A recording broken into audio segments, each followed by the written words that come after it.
Qu'est-ce que l'hypnothérapie?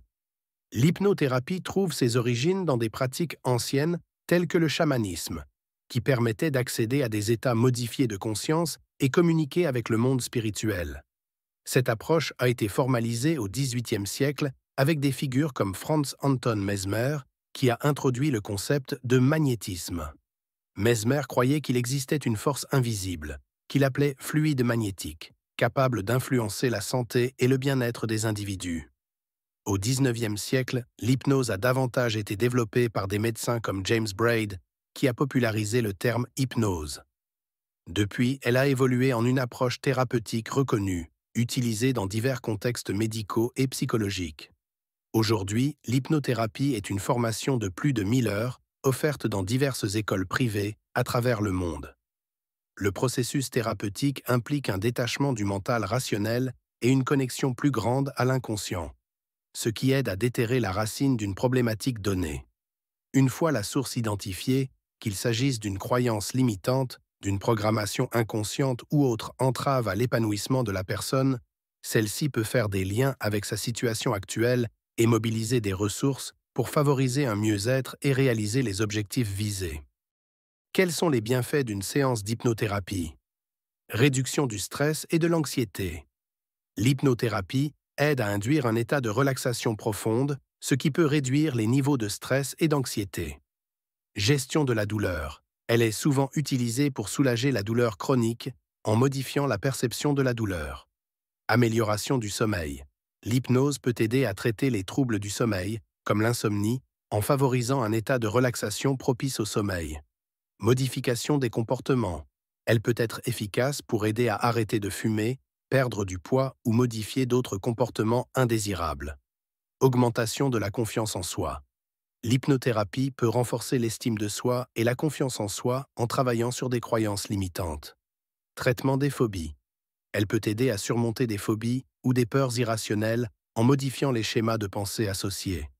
Amélioration de la concentration et de la performance. L'hypnose peut être utilisée pour améliorer la concentration, la créativité et les performances sportives. Support émotionnel. Elle peut offrir un soutien dans le traitement de traumatismes émotionnels ou de situations difficiles. Comment je me sens pendant et après une séance d'hypnothérapie? Tout comme lors d'une méditation ou du sommeil, il est possible de voir des images défiler dans son esprit, d'entendre des messages ou de ressentir des sensations telles que des frissons et de légers spasmes. À la fin d'une séance, il est naturel de se sentir très zen, comme si l'on venait de se réveiller d'un long sommeil réparateur. Pourquoi faire appel à l'hypnothérapie? L'hypnothérapie favorise les prises de conscience et une meilleure connaissance de soi, permettant ainsi d'être en harmonie avec qui nous sommes et ce que nous désirons dans notre vie. Cette approche nous éloigne des pensées envahissantes et nous rapproche des aspirations profondes ainsi que des choix éclairés. En nous aidant à explorer nos croyances limitantes et à modifier les schémas de pensée négatifs, l'hypnothérapie ouvre la voie à un épanouissement personnel et à une vie plus alignée avec nos valeurs. Est-ce que je risque de perdre le contrôle durant la séance? En séance d'hypnothérapie, le client demeure pleinement conscient et en contrôle. Ce processus ouvre la voie à l'inconscient pour faciliter l'avènement de changements positifs dans sa vie. Ainsi, plutôt que de prendre le contrôle sur le client, cette approche lui permet au contraire de se responsabiliser davantage, en accédant plus facilement à ses ressources intérieures.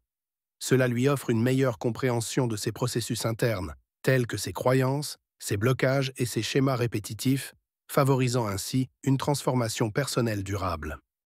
Est-ce que je risque de souffrir en me remémorant un trauma? Il est possible d'ouvrir la porte à l'émotion en contactant la source d'une blessure profonde. Cela dit, l'inconscient est très habile pour ne montrer que ce qui peut mener à une libération bénéfique. Il ne divulgue jamais quelque chose qui pourrait nuire au bien-être à long terme. D'ailleurs, les séances sont guidées par un praticien formé qui veille à ce que le processus soit sécurisant et respectueux des limites de chacun.